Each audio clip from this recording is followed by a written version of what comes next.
नमस्कार, मैं हूं doctor Diksha Katiyar, homeopathic physician and consultant at B clinic homeopathy Kanpur. आज इस वीडियो के माध्यम से हम जानेंगे कि आपको अपनी डाइट में क्या क्या चीज़ें खानी चाहिए और किन चीज़ों का परहेज करना चाहिए। मेरी टीम के एक डॉक्टर अभी आपको डाइट के बारे में बताएंगे, तो वीडियो को पूरा देखें। धन्यवाद। आज हम बात करेंगे माइग्रेन की। माइग्रेन मुख्यतः तंत्रिका तंत्र से संबंधित एक समस्या है जो धीरे धीरे विकार का रूप ले लेती है। इसमें हमें आधे या पूरे सर में तेज दर्द रहता है, साथ साथ में उल्टी आना, चक्कर आना, रोशनी से प्रभावित होकर सर दर्द होना, अच्छी नींद का ना आ पाना जैसी समस्याएं रहती हैं।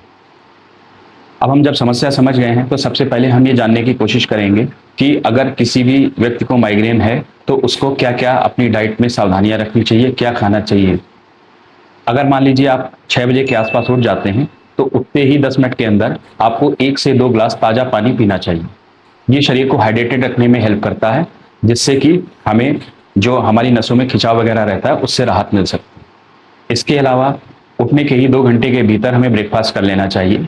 ब्रेकफास्ट आपका प्रोटीन से रिच होना चाहिए, साथ ही साथ में संतुलित फैट और कार्बोहाइड्रेट रहना चाहिए। उदाहरण के लिए ब्रेकफास्ट में आप जो है डोसा ले सकते हैं, इडली ले सकते हैं। इसके अलावा आप कोई भी सीजनल फ्रूट्स जैसे केला, मौसमी, संतरे, सेब, अमरूद या नाशपाती जैसी चीज़ें ले सकते हैं।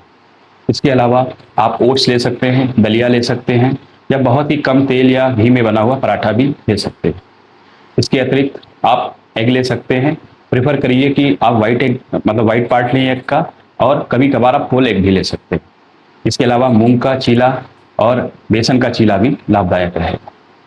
ब्रेकफास्ट के बाद जब हम मिड स्नैक्स की बात करते हैं, लगभग दोपहर 11 से 1 के आसपास आप थोड़ा सा छाछ ले सकते हैं, मखाने ले सकते हैं, ड्राई फ्रूट्स ले सकते हैं, या बिस्किट जैसी चीज़ ले सकते हैं।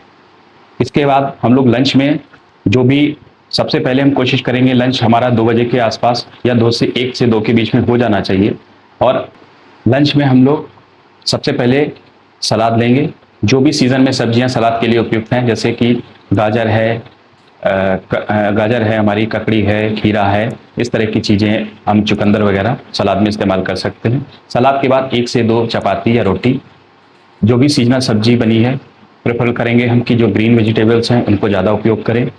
आधी कटोरी के आसपास चावल और दाल, ये हमारे लंच के लिए सबसे उपयुक्त रहेगा। इसके बाद में जो इवनिंग स्नैक्स होता है उसमें हम 1 कप चाय या कॉफ़ी ले सकते हैं।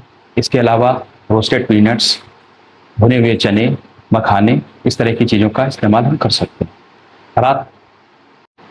रात के समय में खाना हमें हल्का ही रखना चाहिए, तो रात में हम प्रेफर करेंगे कि हम दलिया, ओट्स, खिचड़ी और सीजनल कोई सब्जी और 1-2 चपाती ही लें। इसके अलावा हम सूप भी ले सकते हैं। खाना खाने के 5 से 7 मिनट आराम करने के बाद हमें 10 से 15 मिनट वॉक भी करना चाहिए। इससे हमारे शरीर में किसी भी प्रकार की जो पाचन संबंधी समस्या है उससे आराम मिलता है, और जो गैस्ट्रिक हेडेक होता है उसमें राहत मिलती है। अब हम बात करेंगे कि माइग्रेन में आपको क्या विशेष रूप से खाना लाभदायक है और किसे आपको अवॉइड करना चाहिए। सबसे पहले हम हरी और पत्तेदार सब्जियों से शुरुआत करेंगे। इनमें मैग्नीशियम भरपूर मात्रा में होता है, और इनका जब हम सेवन करते हैं तो हमें माइग्रेन ट्रिगर होने से बचाता है। दूसरा, हम जितने भी हमारे ड्राई फ्रूट्स हैं, विशेषकर बादाम, अखरोट और कद्दू के बीज, इनमें मैग्नीशियम और दूसरे खनिज पदार्थ प्रचुर मात्रा में होते हैं, जो हमारे तंत्रिका तंत्र को अच्छी तरह से नरिश करते हैं और माइग्रेन के जो अटैक्स होते हैं, एपिसोड्स होते हैं, उनमें बचाते हैं। तीसरा, हम अंकुरित दालें और जो अंकुरित दालें होती हैं उनका सेवन करेंगे। इनमें प्रोटीन और विटामिन भी भरपूर मात्रा में होता है, और ये भी हमारे माइग्रेन से होने वाले अटैक्स को रोकते हैं। तीसरी चीज़ है, केले का प्रयोग हम करेंगे। केले में पोटेशियम और मैग्नीशियम होता है, जो कि खाली पेट से होने वाले सर दर्द में काफ़ी उपयोगी होता है। साथ ही साथ ये हमको डिहाइड्रेटेड होने से भी बचाता है। डिहाइड्रेशन से बचने के लिए हम ककड़ी, खीरा और गाजर, मूली जैसी चीज़ों का भी प्रयोग कर सकते हैं। ये भी डिहाइड्रेशन से बचाती हैं, और खाली पेट और डिहाइड्रेशन से होने वाले स्ट्रेस हेडेक से हमको बचा के रखती हैं। इसके अलावा हम दही और छाछ का प्रयोग कर सकते हैं। इनमें भी प्रोटीन और प्रोबायोटिक्स भरपूर मात्रा में होते हैं, जो हमारे पाचन को अच्छा रखते हैं, और एम्पटी हेडेक जो होता है, एम्पटी गैस्ट्रिक हेडेक जो होता है, इसमें ये विशेषकर लाभदायक होते हैं। तो हमें क्या नहीं करना है, इस पर ध्यान देना है। सबसे पहली बात, हमको लंबे समय तक खाली पेट नहीं रहना है। खाली पेट रहने की वजह से जो एम्प्टी गैस्ट्रिक हेडेक है वो बढ़ता है, जो कि धीरे धीरे जाके माइग्रेन में कन्वर्ट हो सकता है। इसीलिए हमें हर 2 घंटे में कुछ ना कुछ खाते रहना है। दूसरी चीज है कि हमको बहुत अधिक मात्रा में चाय या कॉफ़ी का सेवन नहीं करना है।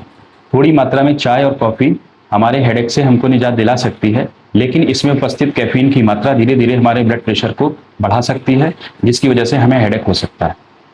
तीसरी चीज है कि हमको बहुत अधिक मात्रा में चॉकलेट नहीं खानी है। डार्क चॉकलेट थोड़ी बहुत आपको फायदा दे सकती है, लेकिन सामान्य चॉकलेट आपके ब्लड शुगर लेवल को बढ़ाएगी, जिसकी वजह से आपको हेडेक हो सकता है।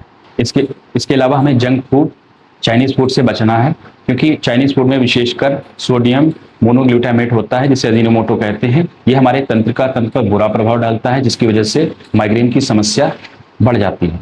इसके अलावा पैक्ड फूड जैसे चिप्स वगैरह, चिप्स और दूसरे प्रोसेस्ड फूड होते हैं, इनसे भी हमें खुद को बचाना है, क्योंकि इनमें भी डाले जाने वाले प्रिजर्वेटिव्स हमारे तंत्र पर बुरा प्रभाव डालते हैं, जिससे कि माइग्रेन की समस्या बढ़ती रहती है। यदि आपको या आपके किसी जानने वाले को ऐसे लक्षण दिख रहे हैं और ये लगता है कि उनको माइग्रेन जैसी समस्या है, तो आज ही वी क्लिनिक से जुड़कर अपना ट्रीटमेंट लेना स्टार्ट कर सकते हैं और जल्द से जल्द अपने को स्वस्थ महसूस कर सकते हैं।